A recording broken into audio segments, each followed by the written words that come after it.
Amen. Voilà, on va ouvrir la Bible ensemble et on va lire un verset. Un simple verset dans Jean, l'évangile de Jean, chapitre 15, verset 15. C'est facile, hein?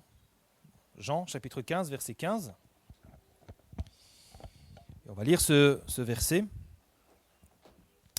qui est très lourd de sens et qui sera l'objet de la prédication de ce matin. Jean chapitre 15, verset 15, voilà, si vous avez trouvé, on va lire ensemble.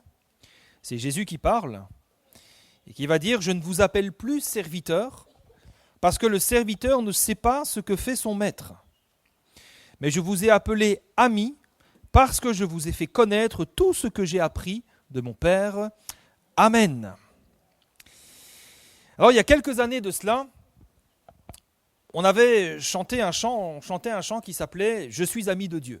Je ne sais pas si vous vous souvenez, je ne sais pas si on l'a chanté ici. En tout cas, moi je me souviens, je l'ai chanté de très nombreuses fois. C'est un très beau chant, mais un chant qui m'a souvent interpellé. Et ce qui m'a interpellé dans ce chant, c'est qu'il est tellement profond, cette déclaration est tellement profonde, tellement lourde de sens, que je ne suis pas certain que lorsqu'on le chante, on réalise réellement ce qu'il signifie. Je suis ami de Dieu, pardonnez-moi, mais bon. Je ne suis pas certain qu'on réalise réellement la profondeur de ces paroles, de ce que ça signifie et de ce que ça implique dans notre vie. Vous savez, être ami de Dieu, ce n'est pas n'importe quoi. Ce n'est pas un slogan. On ne peut pas dire « ouais, je suis ami de Dieu, je suis ami de... » Non, ce n'est pas un slogan. Ce n'est pas non plus un statut. Ce n'est pas un titre. Mais c'est une réalité que nous sommes appelés à vivre chaque jour.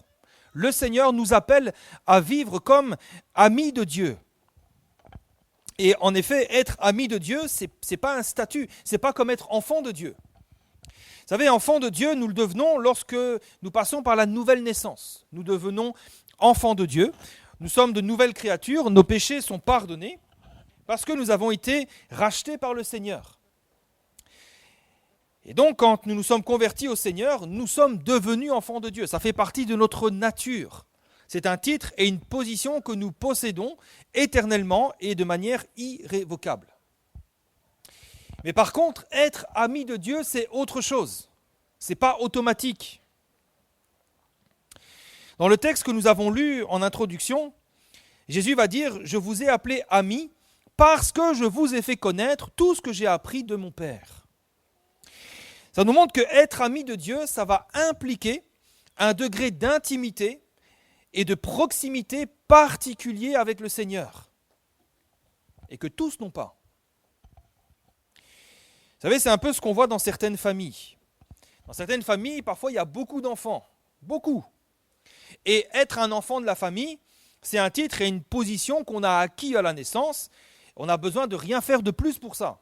Tu es enfant parce que tu es né dans la famille. Donc tu es enfant et c'est un titre irrévocable.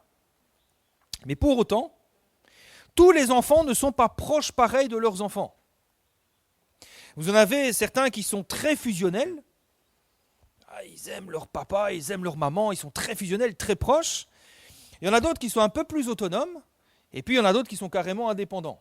Il y en a, ils appellent leurs parents tous les jours. Et puis il y en a d'autres qui appellent tous les 3 mois. C'est comme ça, hein. Ce n'est pas une critique, mais c'est une réalité, il y a des tempéraments différents.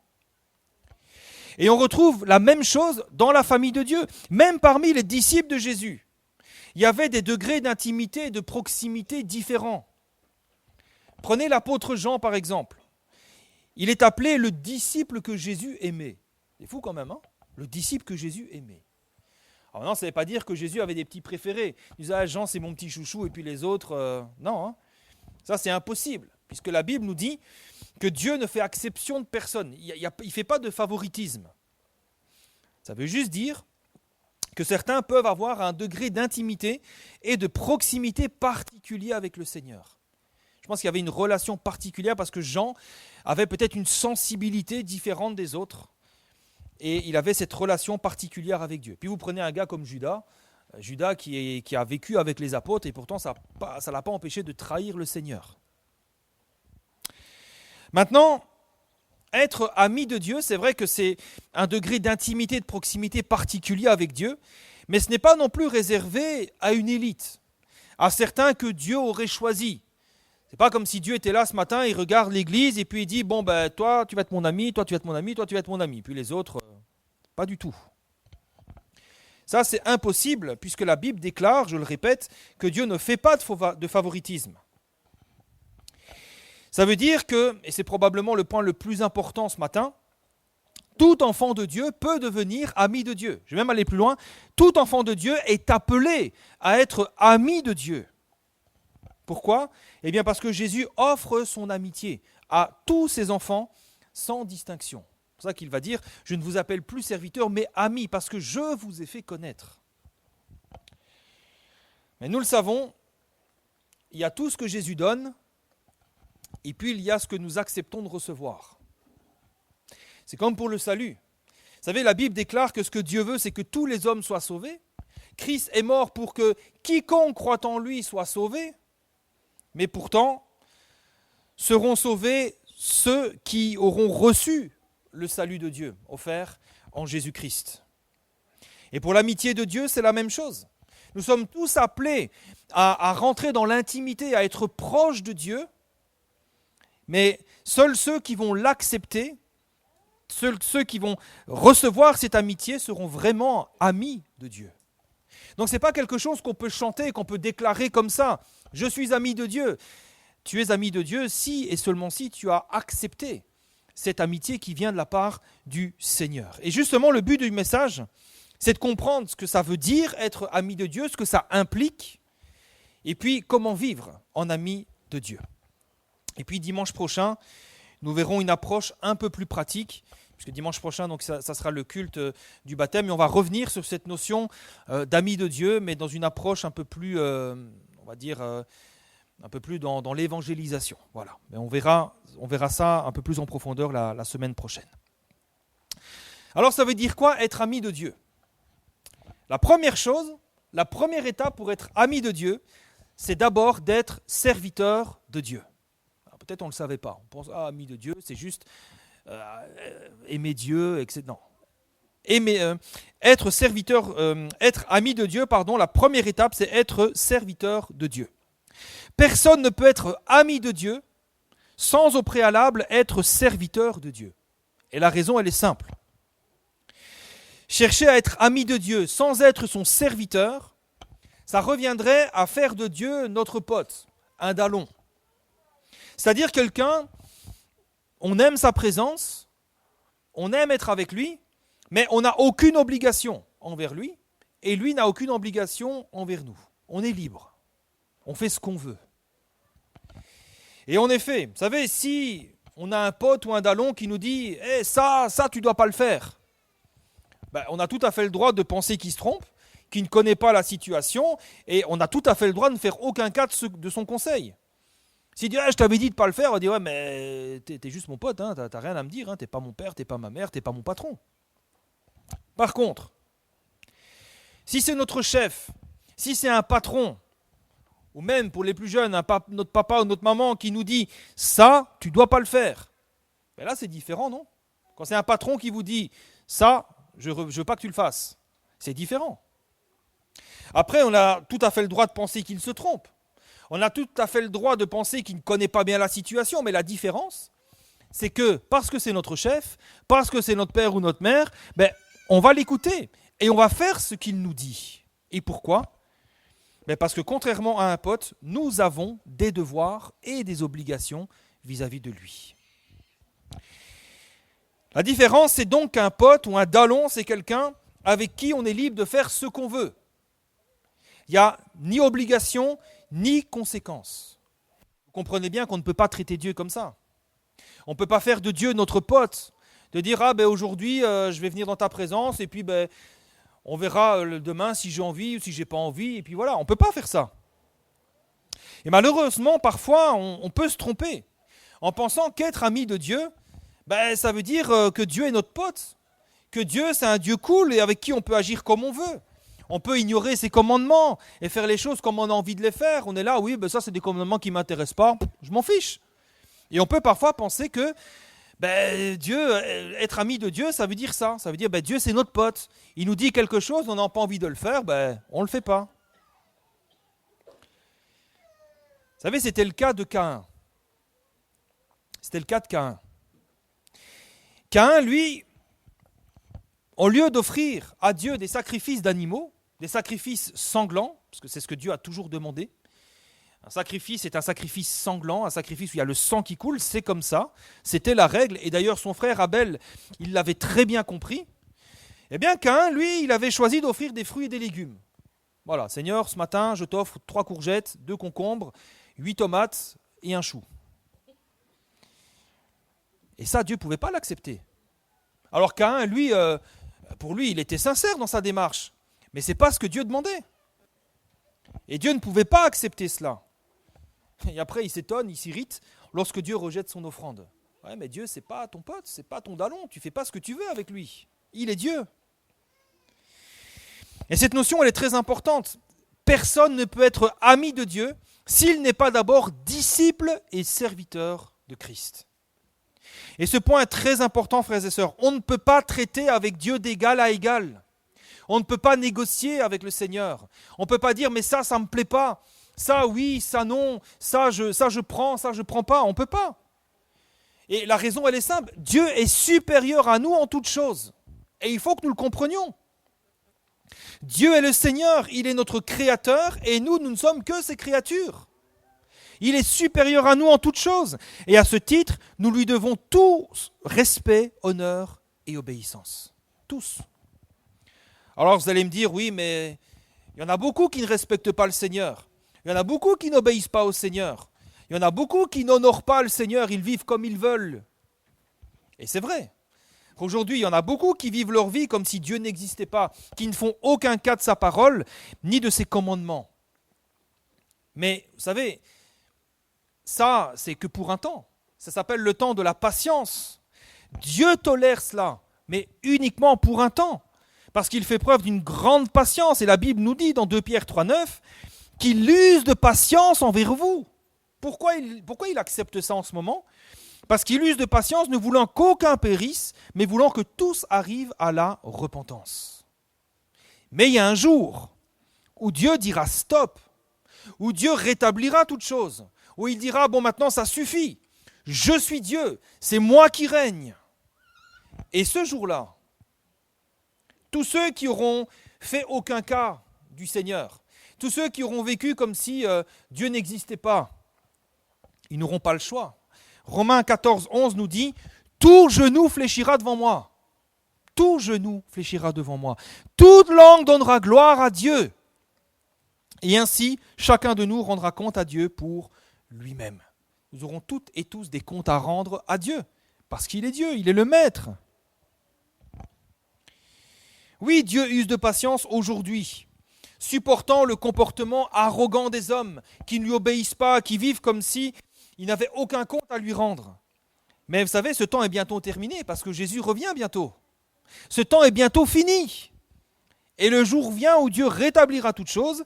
Et ce jour-là, on n'aura pas le choix. Dieu ne va pas demander l'avis de qui que ce soit. Il ne va rien tolérer de différent.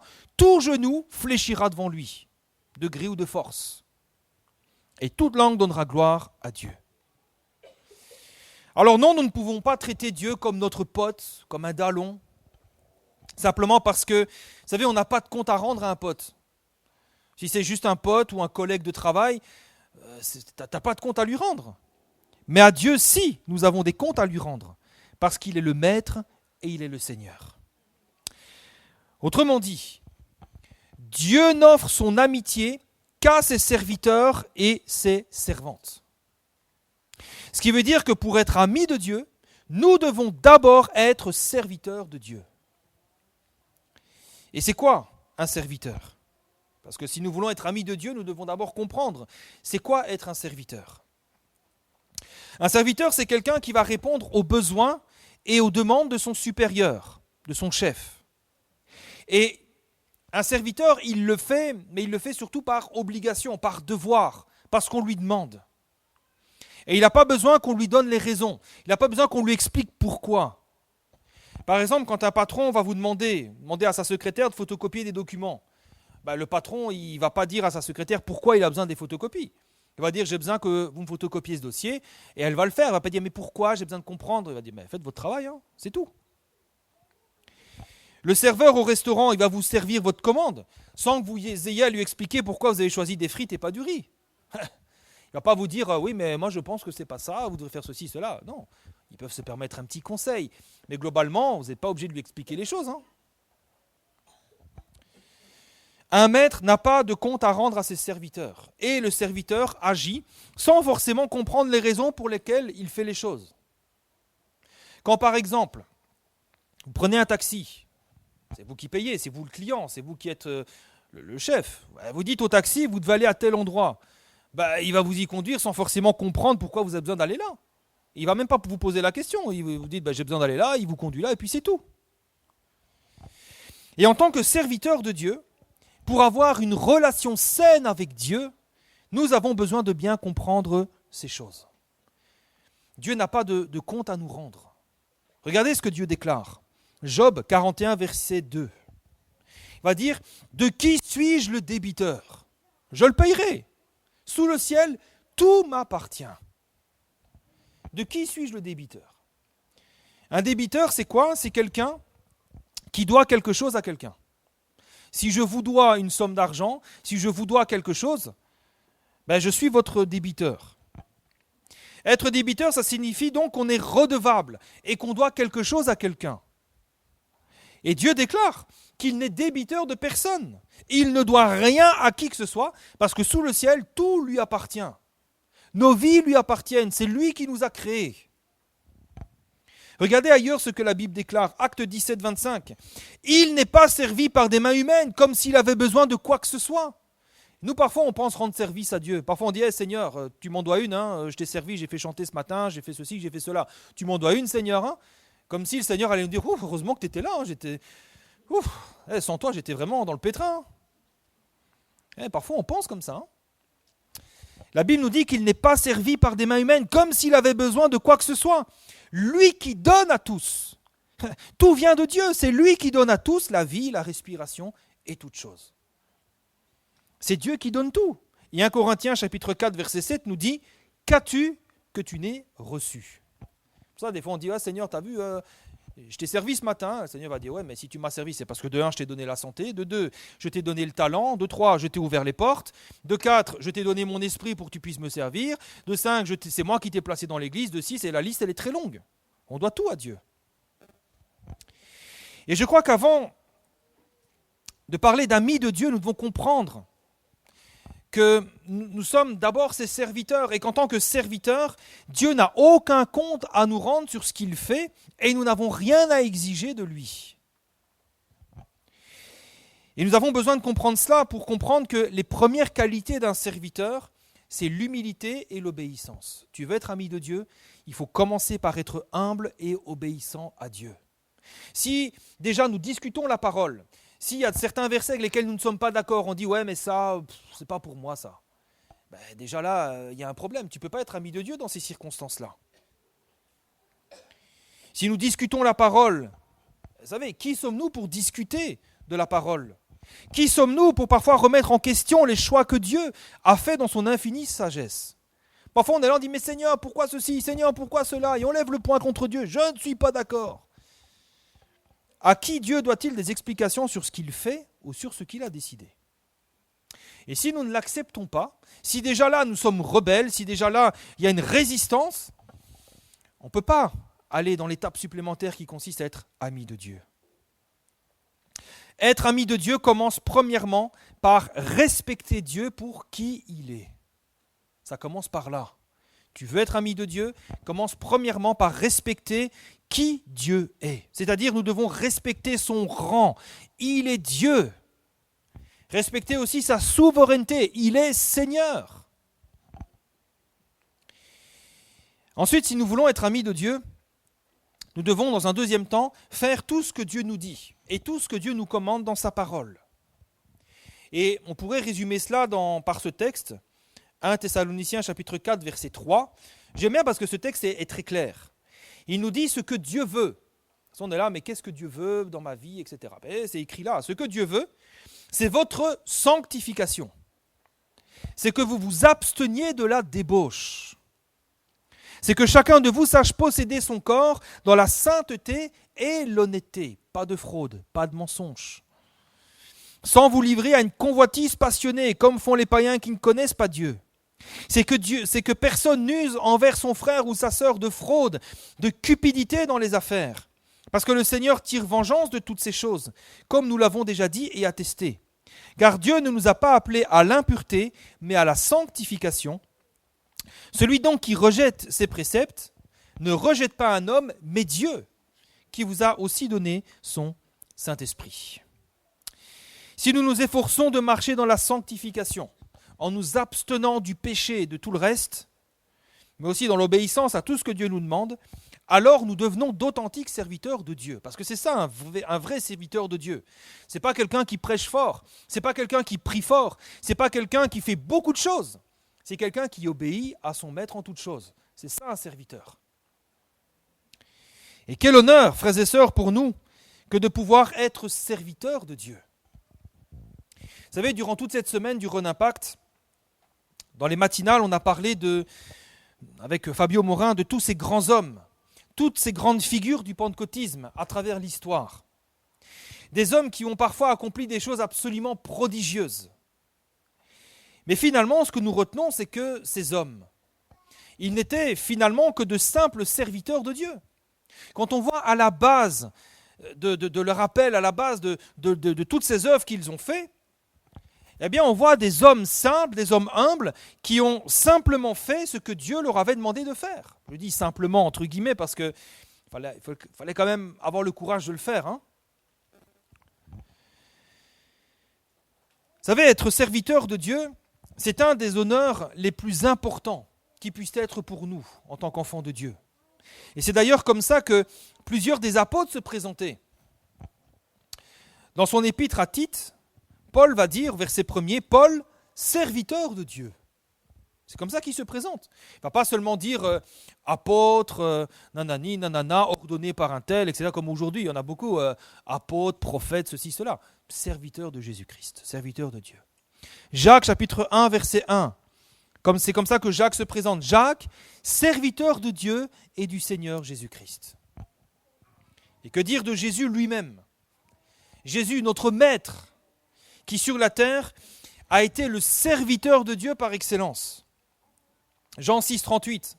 Je suis descendu du ciel pour faire non ma volonté, mais la volonté de celui qui m'a envoyé. Et Philippiens 2, 7. Il s'est dépouillé lui-même en prenant une forme de serviteur, en devenant semblable aux hommes, et il a paru comme un vrai homme. Il s'est humilié lui-même, se rendant obéissant jusqu'à la mort. Nous, parfois, on est obéissant jusqu'à un certain point. On se dit, ah mais là, non, là, je ne peux plus, là. Jésus, le serviteur par excellence, il s'est rendu obéissant jusqu'à la mort, même jusqu'à la mort de la croix. C'est ça un serviteur de Dieu, c'est quelqu'un qui se rend obéissant, qui s'humilie et qui ne cherche qu'une chose comme Jésus, non pas sa volonté, mais la volonté de celui qui nous a envoyés. Alors maintenant, si nous sommes serviteurs de Dieu, si nous ne cherchons qu'à faire la volonté de Dieu, c'est bon, nous sommes éligibles pour être amis de Dieu. Mais maintenant, qu'est-ce qu'il faut de plus?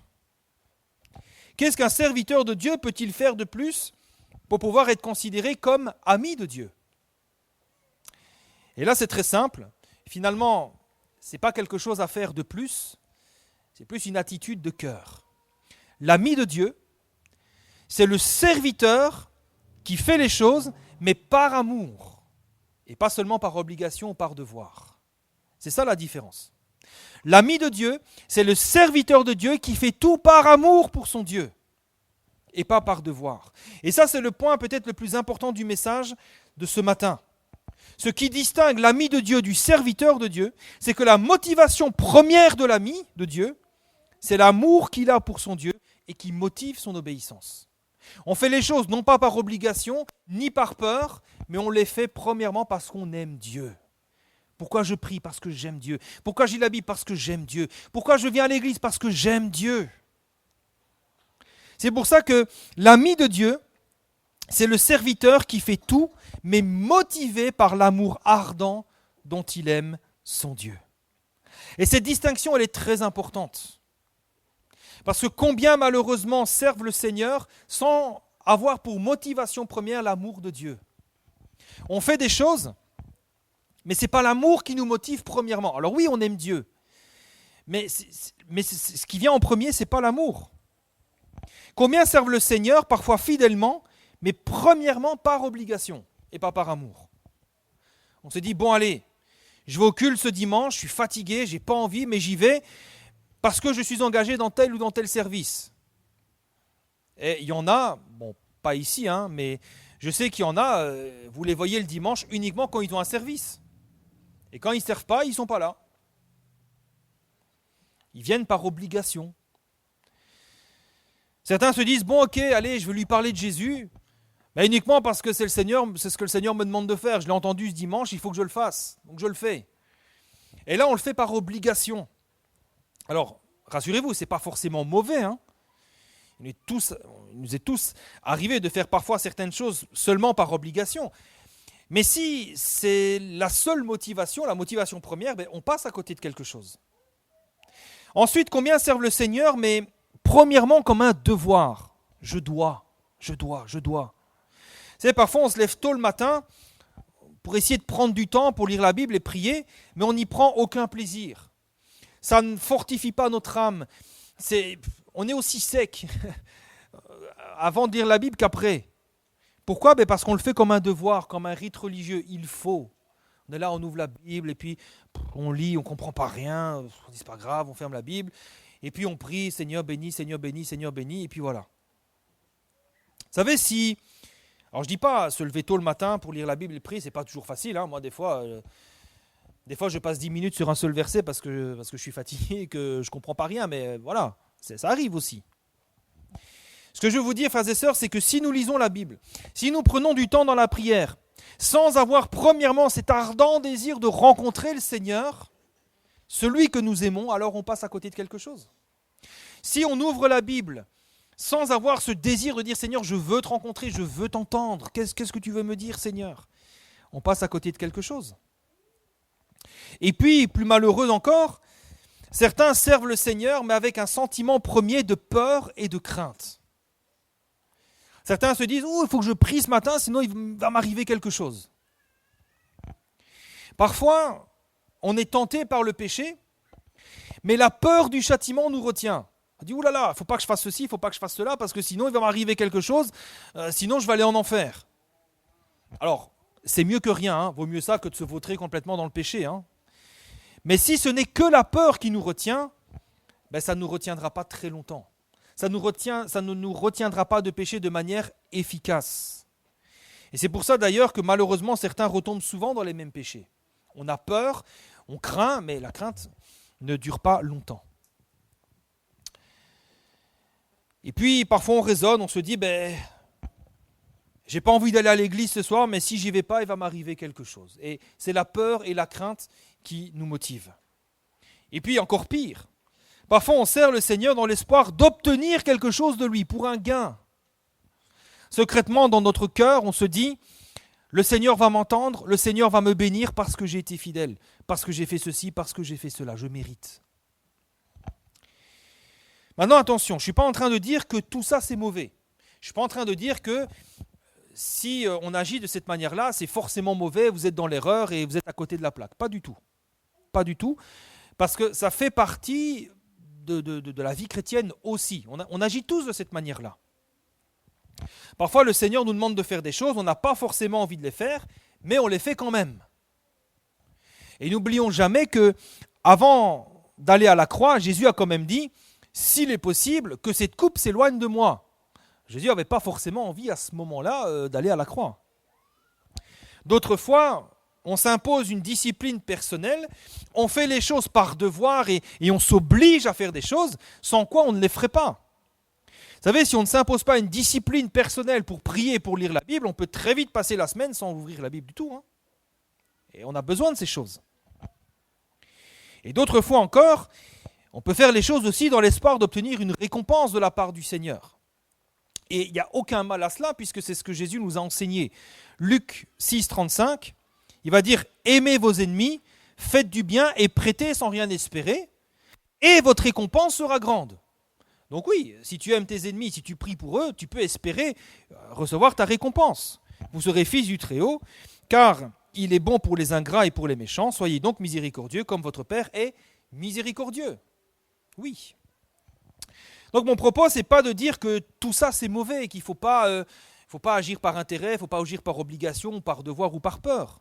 Mon propos, c'est de dire plutôt que si nous voulons être amis de Dieu, si nous voulons entrer dans cette proximité, dans cette intimité avec le Seigneur, la motivation première de notre cœur, dans tout ce que nous faisons, c'est l'amour.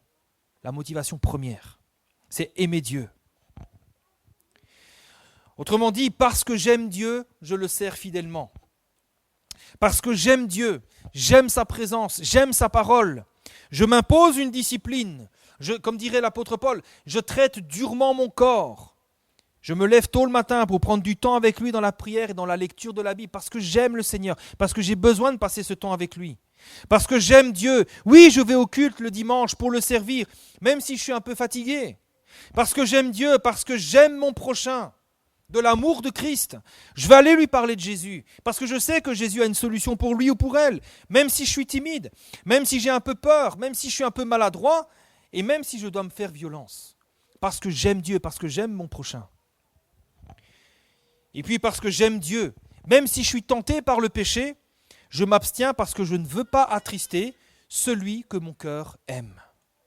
Vous savez, quand notre service pour Dieu, quand tout ce que nous faisons pour le Seigneur est premièrement motivé par notre amour sincère du Seigneur, alors nous ne sommes plus seulement serviteurs, mais nous devenons amis de Dieu. Et c'est là que notre service, notre relation avec Dieu va prendre une toute autre dimension. Parce qu'à ce moment-là, nous commençons à ressembler réellement au Seigneur. On va relire ce texte, Jean 15, verset 15. Jésus va dire, je ne vous appelle plus serviteur, parce que le serviteur ne sait pas ce que fait son maître. Mais je vous ai appelé ami, parce que je vous ai fait connaître tout ce que j'ai appris de mon Père. Quand nous servons Dieu premièrement par amour, amour de Dieu, amour de nos frères et de nos sœurs, nous entrons dans une dimension d'intimité et de proximité particulière avec Dieu, parce qu'on devient proche de lui, parce qu'on lui ressemble, parce que notre cœur devient semblable au cœur de Dieu. Et on devient proche de lui. On lui ressemble de plus en plus. Et il y a une connexion particulière qui se fait avec Dieu, puisqu'on lui ressemble. Vous savez, nous devons comprendre que tout ce que Dieu fait, pourquoi il le fait ? Il le fait par amour. Et quand à notre tour, nous aussi nous faisons les choses par amour, nous devenons semblables à lui, nous devenons proches de lui. Il y a un cœur à cœur qui se fait avec Dieu, on comprend les intentions de Dieu.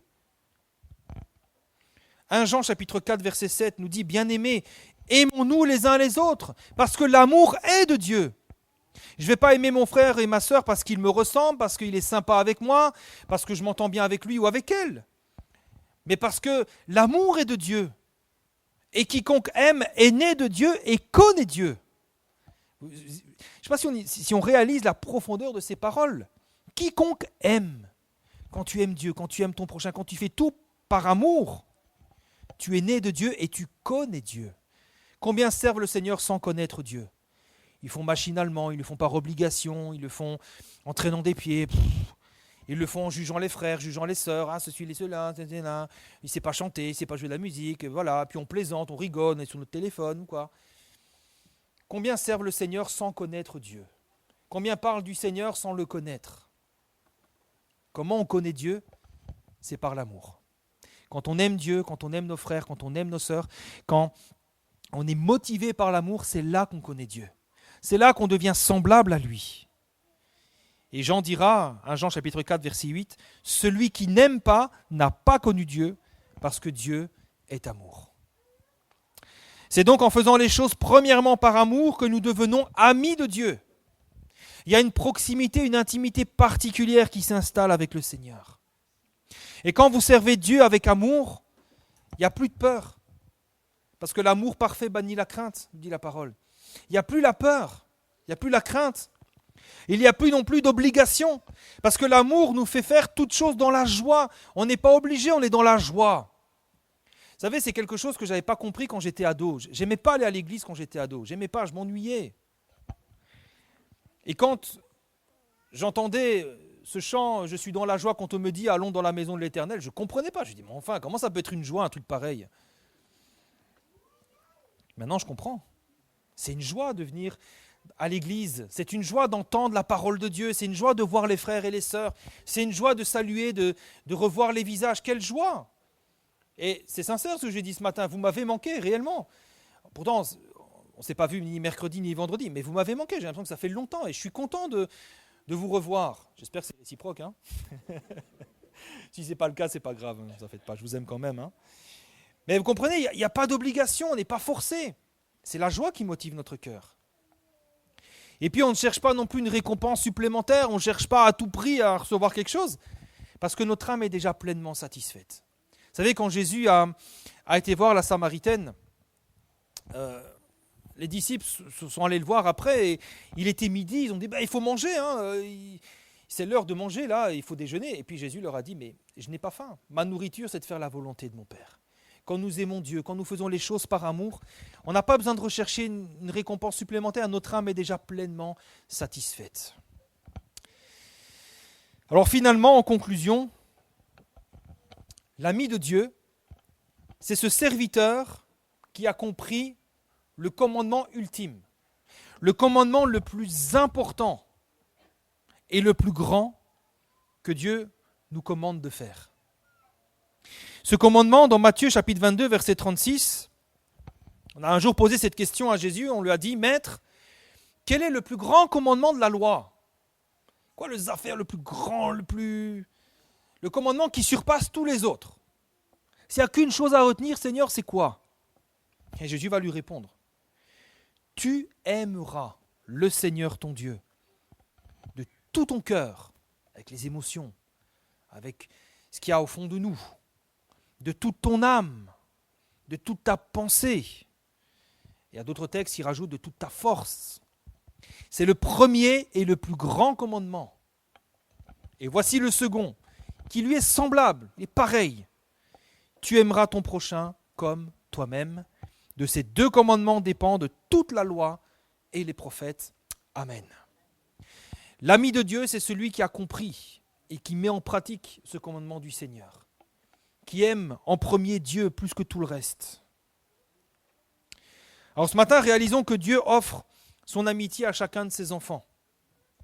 Ce n'est pas quelque chose qui est réservé à une certaine élite. Ne pensons pas que Abraham a été appelé ami de Dieu parce qu'il était Abraham. Dieu aime chacun de ses enfants, chacun de ses serviteurs. Et il veut avoir ce degré d'intimité, de proximité avec chacun de nous.